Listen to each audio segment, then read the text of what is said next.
While COVID-19 served as a turning point for telehealth and remote care, our next guest had already created an industry-leading virtual healthcare experience for patients and healthcare professionals well before the pandemic.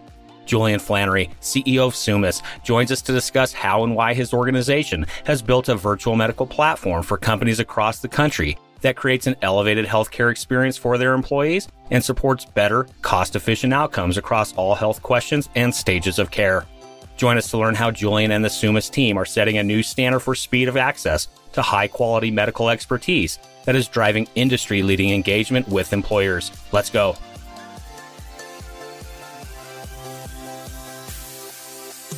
Welcome to Passionate Pioneers with Mike Biselli, where we highlight and speak with the innovators, the game changers, and the pioneers who are deeply passionate and relentless in solving the problems our world is facing today.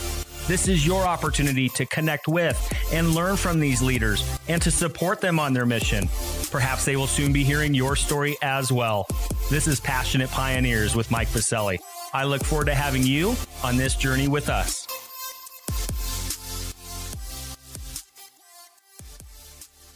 Julian, welcome to our podcast. I'm so excited to have you on today. Thanks for having me, Mike. Great to be here. Well, given your mission to empower families at every stage of their healthcare journey by bringing personalized expert advice to every medical decision, I'm really looking forward to our conversation today. But before we discuss your amazing and inspiring journey, Julian, a bit of housekeeping. While listening to any of our episodes, please take a moment to subscribe to the podcast so you will automatically receive episode updates in your podcast player. Simply search Passionate Pioneers with Mike Biselli in Apple Podcasts, Spotify, or wherever you listen to your podcasts. Lastly, please visit the bottom of the episode notes to connect with me on LinkedIn, Twitter, and Clubhouse in order to further the conversations occurring on this podcast. All right, Julian, it's almost time for our community to learn how ZUMA is informing medical decisions through fast virtual access to the world's best medical expertise. But first, what's that one piece of advice that you would give to others who are passionate about reimagining the health of our world? It's a great question, Mike. I tell you, I'd say the following. I'd say have respect for the complexity of healthcare. So many entrepreneurs think about disruption. They talk about, quote, reinventing. Healthcare is like government. You can't make it go away. All right. You've got to innovate on the edges. You got to think about, okay, I think I need this much runway. That means you need 2x, whatever you think. And then you got to be resilient and you got to be persistent, right? Because you're dealing with big entrenched players that have billion-dollar balance sheets that don't move that quickly. So you got to have respect for all that whole complex. But if you're focused on the edges and you got a great idea, you'll be quite successful. I love that. I love that advice, Julian. And I think also to expand on that, you have entrenched players from multiple sides, right? You have government, you have the payers, you have providers, you have the patient, i.e., hopefully we start thinking about them as a consumer soon, right? So you have all of these different players that are deeply entrenched in the largest industry in our country. Thoughts on that? Yeah, I mean, it's the reality. I see a lot of decks from folks who are starting companies now or want to start companies, and they're like, wow, we're going to reinvent this entire sort of ecosystem. And I'm saying, well, why don't you pick a sliver of that ecosystem and let's talk about being great in that sliver. I think you're right. There's so much opportunity in healthcare. There's so much room for disruption, but you have to have a certain level of humility and boldness. Generally, I think in being an entrepreneur, but I think in particular in healthcare. I love how you frame it up too, Julian, in regards to bring humility to the game, right? I mean, because you're right. And I love them. I'm very fortunate, just like yourself. I get to work and interact with a lot of innovators, a lot of entrepreneurs that have either been in the industry for a long time or outsiders trying to come in because they see this huge opportunity. I'm going to disrupt this entire piece of healthcare. And you're right. It's tough, right? All these stakeholders and orthodoxy that a lot of healthcare is married to, if you will. But having humility for where we are, where we're trying to go, respecting that, but finding your niche and really building on that. I think that's a powerful, powerful piece of advice. Yeah, I think it's right, Mike. I'd offer one other sort of edge case on that, which is wisdom matters in healthcare. In other words, in some companies have been built by 20-year-olds and they've become billion-dollar companies. A lot of healthcare companies, they're run by people with a little bit more experience. And not to say that's you don't need to have that experience, but it really helps, right? Understanding of an ecosystem, having respect for, sort of the system, if you will, some miles under your belt is not a bad thing in healthcare. There's a lot of complexity to it, and there is nothing wrong with being a student, a perpetual student of the healthcare game. I couldn't agree more with you on that as well. Well, Julian, I know we have a lot to cover, and I'm looking forward to diving into your story, your mission, and your journey with ZUMA after we get back from thanking our community champion sponsor.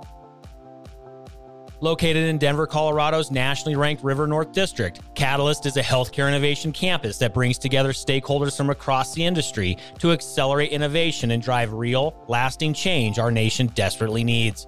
From established organizations to startups, from accelerators to advocacy organizations, and from medical schools to global companies, everyone at Catalyst works side by side to create, develop, refine, and bring to market cutting-edge innovations that will fundamentally transform healthcare as we know it.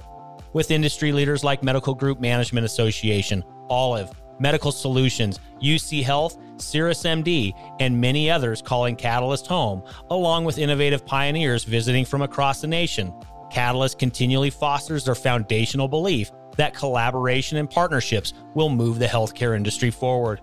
To virtually tour Catalyst and claim your space on campus or host an upcoming event, visit catalysthealthtech.com or visit the top of the episode notes and click on their link. All right, we are back with Julian Flannery, founder of ZUMA. Julian, we have a lot to discuss today. We just covered a lot of what we should be thinking about in healthcare, having the respect, having the patience, having the wisdom. It takes a lot to build a company within this very complex and big industry. And you weren't in healthcare your whole career. So I'm looking forward to hearing your founder's journey, how this all came to be in the first place. Then, of course, we're going to talk about where is ZUMA today? What are you guys experiencing in the marketplace? And then, of course, things are moving quite quickly right now in healthcare. Where do you see things going, not just for the industry, but for, of course, your platform, and then how we can be helping you out. But for now, take us back. Let's hear a little bit of that journey. Would love to know some of those aha moments. How did this all come to be in the first place? Great question, Mike. I'll take you back to when I was in, I think, a freshman in high school. And my uncle, who's one of these world-class surgeon types, took me in on the rounds. I probably shouldn't have been there, put my best suit on, all that kind of stuff, and did 8 hours of rounds with him. And he's a urologist, so it was an interesting journey for me. But I came out of that. He looked me in the eyes. He said, Julian, this is a hard road. You're smart enough to do this, but are you really ready to do this? And it was in that moment where I was like, I don't know. And so the reason I tell that story is, one, I came from a family of doctors, so I deeply understand the psyche of physicians, the journey, the effort they put in. And two, I have a deep respect for medicine, the people who've chosen to do it, the people who have put themselves on that path to really save people's lives, help people with their health. It is not an easy journey. And you really have to think about these incredible athletes who dedicate their lives. And these folks have literally dedicated decades of their lives to doing that. So I was fortunate enough, I came out of Duke and I sort of had two passions. One was sort of business and economics. The other was public policy and to some extent politics. I sort of fell into that bucket early on in my career. And like a lot of things, you kind of work hard, you're in the right position, you're sort of fortunate. Ended up working in the White House for a little while. So really understood the public policy making process, understood the sort of branches of government, their different roles, what it means to craft a piece of legislation and all that kind of stuff. And then I went off to grad school, business school, and then I sort of made the transition back into the world of business, was in finance for 5 years. Ultimately realized, and this is important for anybody in their lives, that I was sort of a lead build person versus a sort of invest, advise, sort of, be on the board type situation. Ultimately, you got to be really authentic about what you're pursuing, and it's got to align with who you are as a person and your goals and all that kind of stuff. So I was convinced at 30 years old that I could be a good leader operator of a business. And, I looked at a bunch of different businesses and ended up joining a pretty cool business called GLG. And GLG today is the largest expert marketplace in the world, about $500 million in top line revenue, and just a really, really neat business with the simple premise of really connecting people in a very curated way so that people can solve hard questions or whatever the questions are. And that can be, and that's directly with individuals around the world, right? So it's basically primary research through a tech-enabled platform. And the beauty of that is you're not really, you're not reading a report, you're not Googling, you're actually talking to the source and you're having a dynamic conversation about how do I solve this? And that could be anything from what's the political climate in Kazakhstan to trying to talk to somebody who's turning the wrench on planes to understand how the construction of a plane is happening and the sort of manufacture of it and whatnot. So those two things came together. And I had an old friend from Duke who went down the journey of medicine and ended up transitioning into life sciences and investing. You were having coffee one day in New York and he said, well, geez, what if we did GLG for healthcare? And I was like, wow, that's interesting. I know nothing about healthcare outside of, I know a lot about medicine just from my family, but I don't know anything about healthcare. But I studied it and I spent a lot of time thinking about it. And what I realized, there was a really interesting application for our model. And that's because you had this dynamic whereby physicians and their expertise, there's a huge kind of asymmetry in the market and efficiency in the market for their expertise in sort of a volume-based game. And then in the other side of the market, you had patients who struggle to find the right types of doctors. How do they get in to see them? And then when they get in to see them, the average appointment in specialty care in particular is like 13 minutes. Right. And so the whole thing was highly unsatisfying for both sides, right? The physicians and then the patients. And so back to the original point of sort of picking a niche in healthcare, we felt like we could apply that model and take a combination of, historically, it was kind of telemedicine, but then there was this kind of second opinion thing. We thought we could take that to a whole different level where we'd create a marketplace where the best physicians in the world could provide advice and guidance and engage with patients all over the world on, issues from everything from pediatric development issues and more simple diagnoses all the way up to ALS and cancer. And so that's really the spark of the journey, and happy to talk more about that. But it really was sort of these two things kind of coming together, understanding the physician mindset and then deeply understanding how to run and build a human-driven marketplace, which is different than goods. Humans are complex and you have to design tech and service that works for both sides. I love the journey, Julian. I appreciate it. Of course, we're going to dive deeper here. The company you founded and with the vision and the mission that you just described with your good friend over coffee. It's amazing how companies are built sometimes and turned on. I love it. Just over a simple cup of coffee. I got you on the podcast. I can do this because I'm just personally curious. You mentioned you worked in the White House. How's the food there? I just got to ask it. How's the food there? Is it good? It's excellent. Is it really? It's excellent. Well, it depends, right? I mean, if you go to the executive dining room, I didn't have the rank where I could walk in there and just kind of sit down and have a meal, but my boss did. And so I went in there a couple times, and there's a couple of things about it. One is magical. You're in a room that is no bigger than sort of a small restaurant, and you're having lunch with somebody, and like you're looking over and you see Condoleezza Rice, Andy Card, and all these people, and you're like, oh my God, I'm gonna spit my food up on myself, right? And the food is good because they take a great Navy chef who's making food for the president, and you don't mess around when you make food for the president, so it's okay. I had to ask. I'm an Italian. I love my food, so I had to ask. I've never been able to ask, how's the food in the White House? So good to know. So, and the desserts are tailored to whatever the president's tastes are, so that's kind of fun too. So do they have like a lineup like, hey, this is his favorite, second favorite, third favorite? I mean, is there like a whole list of different types of desserts? Let's just say there's a curation of the menu tied to the president's taste, which you as an Italian will appreciate. I can certainly appreciate that. And good to know. I love that. That's fantastic. So whatever he's liking or she's liking, that's what you're going to be eating. There's nothing wrong with that. Well, thanks for sharing that. I had to get that in there just because I was so curious. Let's go back to it, Julian. You started having these aha moments. Hey, let's take this previous expertise. Let's start building it for healthcare. Was the industry receptive? Were you ahead of the game? Were people like, what the heck are you talking about? Sometimes, as you probably know, and you see a lot of decks and a lot of presentations from entrepreneurs that, again, as you mentioned earlier, wanting to change the game. Sometimes a lot of us are looked at with a little bit of that deer in headlights, right? Like, what are you talking about? How's this going to work in healthcare? Did you have any of that when you first started coming up with these ideas? No doubt, right? Because the concept of putting people together, person to person, single multi-party video from anywhere in the world is sort of the dynamic conversation that happens can solve real problems, right? And so I think in healthcare, we were certainly ahead of the market. I mean, there was telemedicine, but telemedicine was basically like what Zoom is today. It's kind of like just putting a medium between a doctor and somebody. You don't really know much about that doctor and whatnot. And the conversations we were having at the time with our customers who were both consumers, but more so employers,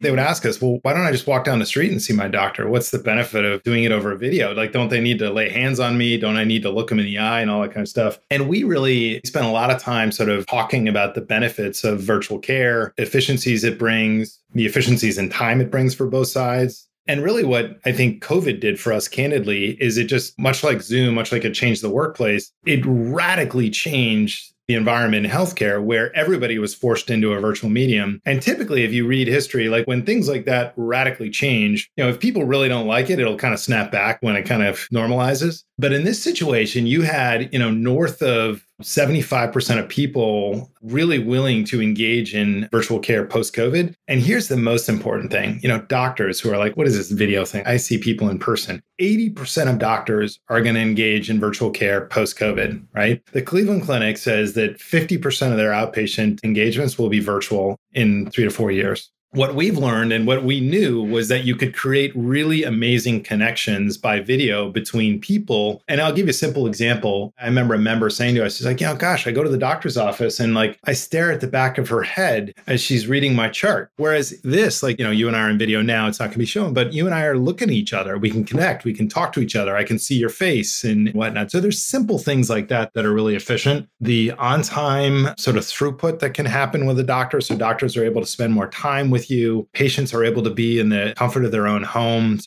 It's a really awesome thing in many ways for healthcare because it will drive a lot of efficiencies. COVID is not awesome, but this particular thing, I would argue also in the future of work is going to be very valuable for working dads and moms. I think it's a very productive sort of step versus everybody kind of hopping on the train or getting in the car and commuting to work 5 days a week. I think the same thing can be done in healthcare. The McKinsey study that came out, $250 billion market in virtual care projected in 5 years, up from double digits, meaningful change in the market. So now it's really about, there's been so much capital invested in the sector for the buyers. It's really kind of separating the noise from, the wading through the noise and trying to find the best possible solutions for a particular customer. And we have certain views on that as well. Well, and I appreciate that, Julian. I think we are still early. I think it's still frothy in the marketplace, and that's okay, right? Just, I was very fortunate to be in the Bay Area in the 90s and attending school and playing college football at Stanford and been literally watching the internet be turned on by my classmates, right? It was a mess, right? I mean, there were things that were flying and dying quickly. It was frothy, it was messy, and there's nothing wrong with that because look at where we are today, right? I see a lot of that right now in healthcare and innovation. And so I think we're going to continue to figure out what is best in class, what will be working, what will not. And there's nothing wrong with that process and those cycles. But back to your point too, I wanted to quickly highlight, I couldn't agree more, this notion of using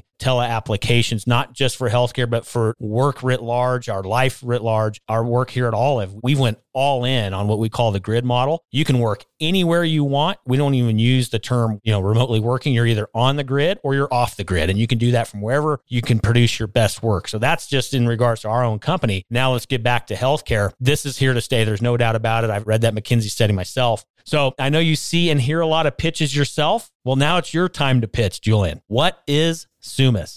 Yeah, so ZUMAS is, I'll just give you the short overview. We're a virtual care platform focused in specialty care. So we've built a network of leading doctors across the U.S. healthcare system and increasingly globally that are willing to engage within hours and days with our members across any health question. What we've done is we've built a marketplace that has been really attractive to the top academic medical centers in the country. And their doctors are working across, really all health, all diagnoses with our members. And that can be, as I sort of said earlier, sort of pediatric development issues, simple things like allergies, to weight management, to diabetes, all the way up to ALS and cancer. And the premise of what we do is, the fundamental value of what we do is helping people make better, more cost-efficient medical decisions through access to high-quality expertise. And there's clear data out there that says, and this is the whole centers of excellence concept in healthcare, which is if you connect with high-quality doctors quickly when you have a thing, or even before you have a thing, you are going to optimize your decision-making, optimize your care on a go-forward basis, drive better outcomes for yourself, and ultimately drive cost efficiencies for whoever's paying for your care. And typically that's employers. Yeah, so there you go, employers. So I was going to ask the question, building a buy-sided marketplace, as well as I do, not easy. So you talk about building this stable of amazing industry leaders in regards to their profession and their expertise. How are you building the other side of that marketplace, the consumer or the employee? It sounds like you guys are going after the employer market. What's the other side of that marketplace? Yeah, I mean, look, in any consumer play, as you know, given your experience, it's a lot about the product, right? And in the enterprise side, you do have to get the product right, but it's all about distribution. That's the biggest opportunity and challenge for us is we have an incredible product that's driving a multiple of utilization versus the traditional kind of second opinion category in specialty care, 5 to 7 times that category. And we have member numbers and data in terms of net promoters and feedback scores that are really off the charts. So the product is really, really incredible. Some of the best doctors in the world love working with us. We also have another network of what we call ZUMAS MDs. Those are ER, internal medicine doctors that really allow us to really broaden that funnel. The buy side of the market is really, we focus mostly in the sort of, let's call it 10,000 employees and below. The jumbo market's attractive, but it's very crowded, right? And it's a pretty significant process to engage there. For us, it really comes down to 3 things. What's historically happened over the past 2-3 years with employers is There's been so much investment in this. They've adopted virtual care. They've adopted all these different types of solutions, but that's also a problem. They're running into what I call a tapestry problem, right? So they've got 15 different things that they're offering their employees. And you know this, when you're building an internet company, you want to give people 3 options, right? So you got 15 different things. Nobody knows what to use and your utilization's low. And so your ROI and that overall spend is actually fairly low. So I think we're actually getting to a place where, the future of virtual care is really about what does quality really look like? And that's why what we stand for, really, this future of virtual care is quality. And then they want platforms that are broad and also integrated with each other. So you go from 15 down to like 4, right? And so our opportunity in the employer market is really being the digital front door into specialty care, high quality specialty care. We have relationships with all the centers of excellence. We can connect people within hours to our SUMAS MDs, all of whom are massively credentialed, great ER, internal medicine doctors who are available virtually. And then we can escalate them to expert. And then we can also navigate them into in-person care because our platform integrates with the plan.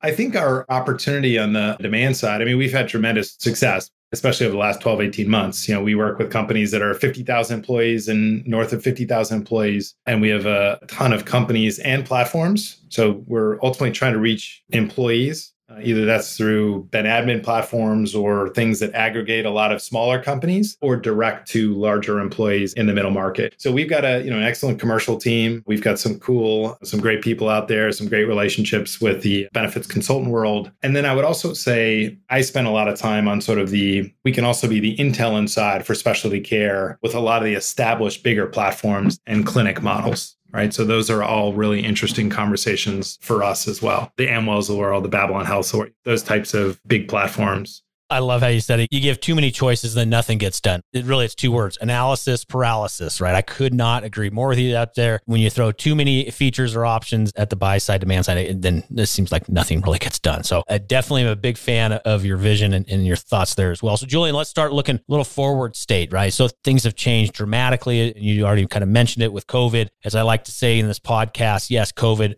a horrendous thing for this planet and for so many communities across the world. But there are phoenixes that are going to be rising from those ashes. And we've kind of already been talking about it today. And I think things are going to continue to change and continue to evolve. Where do you see things heading again, not just for SUMAS, but for the industry writ large? What are you seeing from your perspective and as a leader in the industry? Where are things heading again, not just for your company, but for all of us as an industry?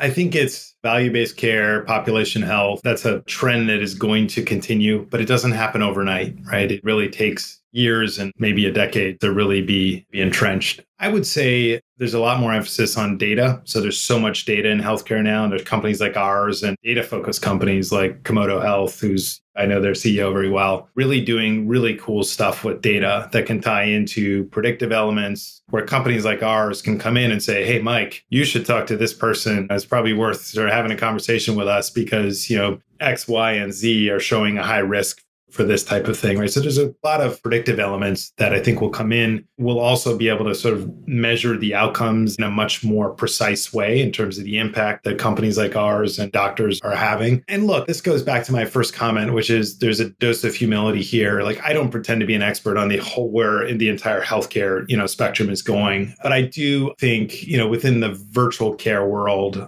which I can speak sort of, authoritatively on, massive adoption, health systems, carriers, employers, you just have like massive adoption of virtual care and everybody's trying to figure out a strategy. We also we sell our platform or license it as a SaaS platform to leading health systems. So we work with them on sort of how do they scale their specialist expertise across state and international boundaries, because there's lots of efficiencies that can come through that because they just have antiquated tech or they have bodies doing it. So I would say, again, a big piece of healthcare, not everything. Look, if somebody comes to us and they need blood work, they need MRI, like you got to go in person, right? There are applications for in-person care and there are applications for virtual care. So look, healthcare costs continue to go up. Employers are continuing to sort of look at what's the magic wand that'll kind of bend the cost curve. You have all these companies like ours trying to prove to them that we can do it. And I think the future is sort of what I talked about. We're moving away from sort of a tapestry approach to, there'll be some winners, there'll be some losers, and then there'll be sort of, there'll be a fair amount of consolidation in this healthcare over the next 1 to 5 years. That's my sort of broad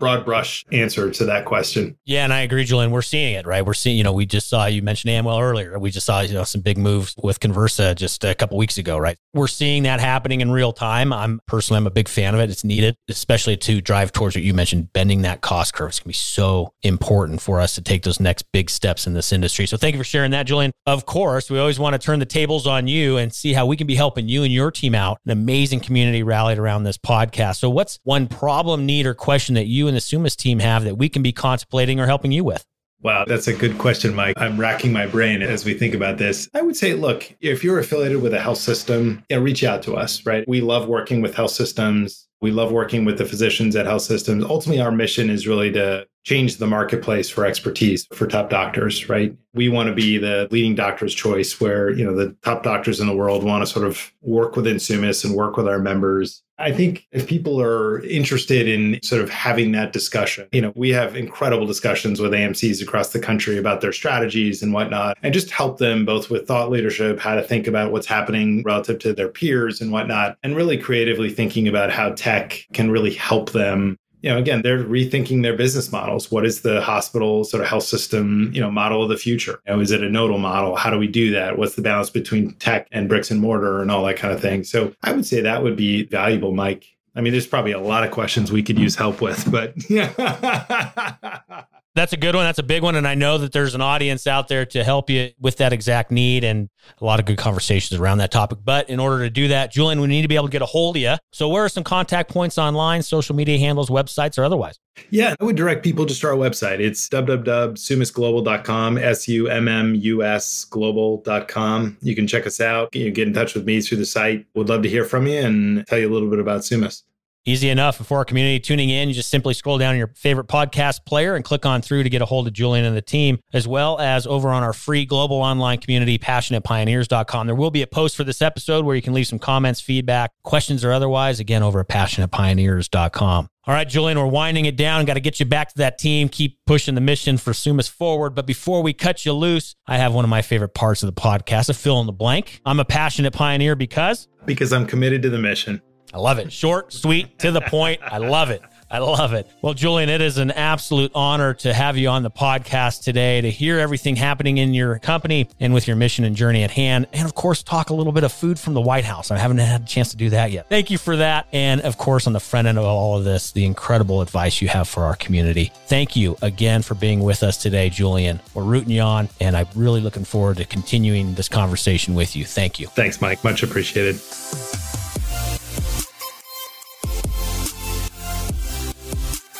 Thank you for joining us today on Passionate Pioneers with Mike Biselli.